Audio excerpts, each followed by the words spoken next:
Welcome to QueerSpectives. Welcome. My name's Keisha. My name's Lisa. And today, we're talking about religion. Religion and being gay.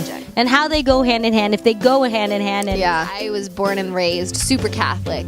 It was kind of a journey when I first came out. Obviously, the Catholic Church doesn't condone being gay. So it was like me doing some soul searching and like talking to God, I guess, and trying to figure out how does that all fit together and, research the Bible passages and the mistranslations and all that business. And the conclusion I came to was just that, like, I know for a fact I was made this way. Like, this is just how I was born. People think it's a lifestyle choice. It's not a fucking lifestyle choice. Believe me, I wouldn't have made life that much more difficult for myself. Maybe I would have. Women are beautiful. But that's the gay in me talking, Yeah. Like, I don't see any reason why God would make me a certain way just to condemn me for it. It makes no sense. So I got to a really good place with it. I was at peace with myself. I was like, I'm Catholic and I'm gay and I'm cool with it. I got a little trickier, like within the past couple years when I moved back home, I kind of stopped going to church and started stumbling across like stuff about what the Catholic Church says about being gay. And I hadn't really looked into it that much before. I just kind of I know they don't accept it, but I'm sure they're cool people and they won't hate me. But when I started reading it, I was really just hurt by it. I don't know, I just started feeling more and more hurt, more and more isolated. I used to be in church choir, and then girls from church choir added me on Facebook, so they obviously all know I'm gay now. And I just started feeling really awkward at church. I was in this one church for 8 years, and so you grow up with the same people, and it's they see me every Sunday, but I wonder how they would act towards me and what they would think of me if they actually realized that I'm gay. I just stopped going to church. I don't consider myself not Catholic anymore. I'm still Catholic in my heart, but I felt uncomfortable at church.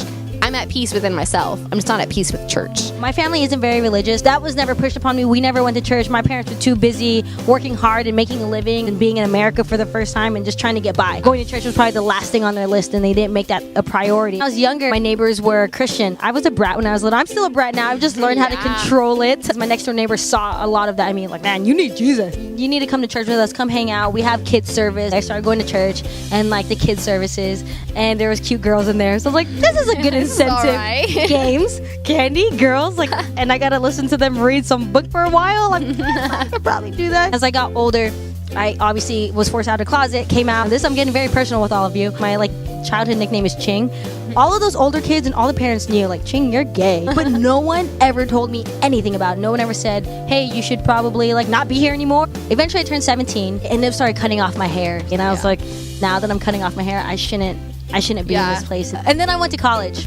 The family that I went to church with, I just stopped talking to them, and I was still on MySpace. We're going back, y'all. I was on MySpace. I remember writing a blog. Yes, I wrote a lot of blogs. The blog was called I Miss You, and I just talked about the McCluskeys, and I was just talking about how much I miss them. My brother from another mother, he saw that blog and he showed his mom. They were like, hey, why don't you come over?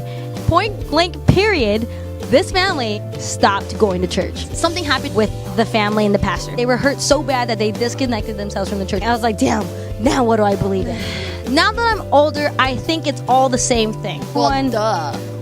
Can you just give me a second? Everyone is believing in the same thing, whatever it is. It's just different words, vibes, energy, faith, all that is all the same thing. God, Allah, the universe, all the same thing.